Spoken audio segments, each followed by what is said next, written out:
Bonjour à tous, bienvenue pour cette nouvelle vidéo de la newsletter. Cette semaine, nous allons redécouvrir la sidra de Yitro.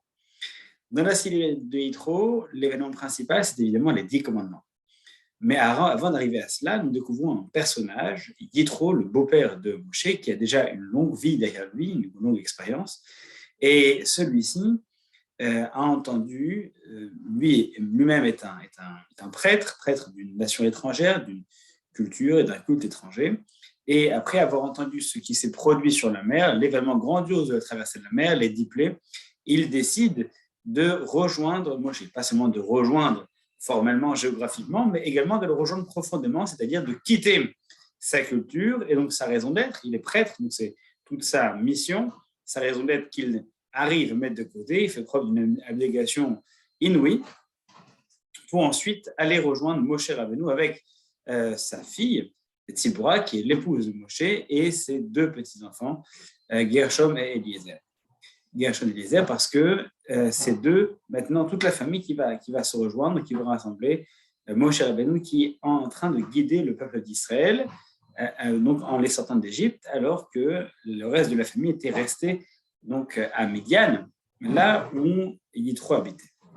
Le point qui est intéressant, c'est qu'en même temps que la Torah nous décrit de quelle manière Yitro a rejoint Moshe, de quelle manière est-ce que Yitro a rassemblé toute la famille, on nous fait découvrir également les enfants de Moshe Rabbeinu. Il en a deux. Il a Gershom et il a Eliezer. Gershom qui Ger Haïti Beretz Nacharia.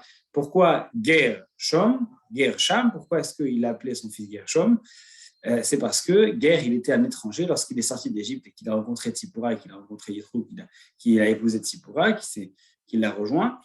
Eh bien, il était à cette époque-là étranger et il a été sauvé. Donc, Ger Haïti, j'étais étranger dans une terre étrangère.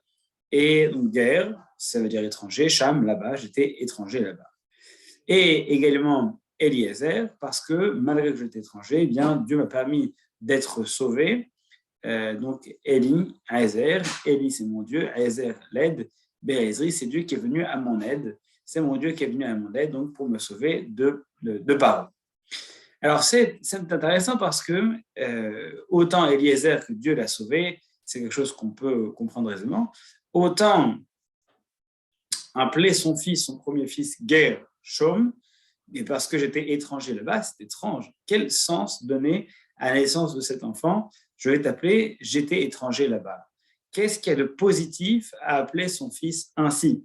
Qu'est-ce qu'il y a de positif à appeler j'ai été étranger? Autant mon Dieu m'a sauvé, il y a l'idée de sauvetage, de sauvegarde, de délivrance, il y a l'idée d'attache à Dieu, c'est très positif. Mais Gershom, j'étais étranger là-bas, c'est tout à fait étrange. Alors, en parcourant les différents commentateurs, je suis tombé sur l'un d'entre eux qui se pose lui également un certain nombre de questions. Celui-ci, c'est le Toldot Yitzhak, et il se pose un certain nombre de questions, notamment il fait un parallèle avec les enfants de Yosef, qui est également deux enfants, donc Ephraim et Ménaché. Lui se pose la question, pourquoi est-ce que Moshe n'a pas fait comme Yosef, c'est-à-dire qu'il a nommé ses enfants en associant le nom de Dieu. Effectivement, il était lui aussi dans une terre étrangère, en Égypte, Yosef, mais il a toujours associé Dieu à ses enfants, au nom qu'il a donné à ses enfants.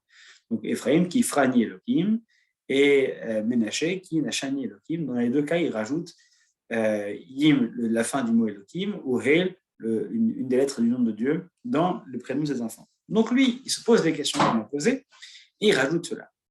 Et la réponse qu'il donne est tout à fait originale.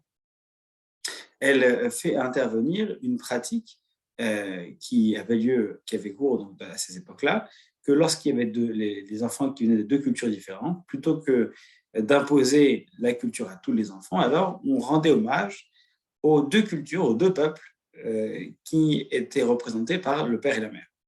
Le premier enfant en avait une culture, le second en avait une autre. En l'occurrence, ici, Moshe, le premier enfant, a été dédié à la culture de la mère, c'est-à-dire celle de Tzipora, qui était midianite, et le second, Eliezer, en hommage à la culture hébraïque de Moshe. Et donc, c'est la raison pour laquelle il ne pouvait pas nommer son fils avec le nom de Dieu. Et d'ailleurs, il n'avait pas non plus été circoncis. Ce n'est que plus tard que Tzipora prendra l'initiative de circoncire ses deux enfants. Alors, il explique effectivement que à ce moment-là, de nommer son fils sur un dieu que le Midian ne reconnaît pas, ce serait un petit peu disons, en décalage avec le respect qu'il avait pour la population, le peuple qu'il avait accueilli. C'est la raison pour laquelle il n'a pas opté pour le nom d'un dieu midianite, mais pas non plus pour le nom du dieu hébreu. Et donc, Ger Haïti, effectivement, c'est à ce moment-là le seul moyen de pouvoir rester neutre, c'est de pouvoir le rattacher avec celui qui s'y va.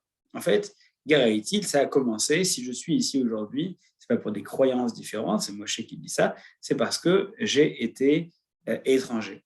Et c'est dans cet exil que Dieu m'a accompagné, m'a suivi, et ce n'est que lors de la naissance de ce second enfant qu'il pourra donner du sens au nom qui aurait été donné au premier. C'est-à-dire, effectivement, si je n'ai pas pu donner le nom, si je n'ai pas pu associer le nom de Dieu au nom de mon premier fils, Gershom, c'est parce que j'étais étranger. C'est une forme d'explication qui est à l'intérieur du nom de son premier enfant. Cette révélation, cette explication, cette approche permet nous-mêmes de nous positionner sur la manière que nous souhaitons transmettre nos connaissances à nos enfants. Effectivement, lorsque les parents sont issus de deux cultures différentes, on a tendance à penser que l'équilibre pourra se trouver de manière intuitive. Alors que, dans les faits, que ce soit le plus grand homme d'Israël ou n'importe qui d'autre, à plus forte raison qu'il est difficile de pouvoir imposer quoi que ce soit.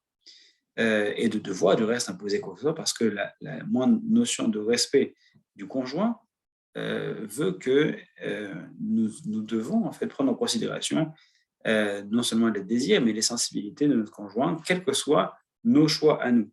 Si Moshe Rabbeinu n'a pas pu imposer, n'a pas voulu surtout imposer à sa femme un nom de sa culture, c'est parce que, quels que soient nos choix, on ne peut pas les calquer, les imposer aux conjoints que nous rencontrons.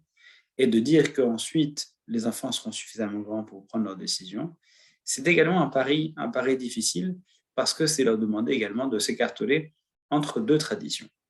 Moshe et son épouse Tzipora ont fait ce choix-là qui finalement a été tranché parce que le beau-père de Moshe, lui aussi, a rejoint la tradition de Moshe lorsqu'il a vu que c'est quelque chose qui lui correspondait, mais c'était un pari très risqué.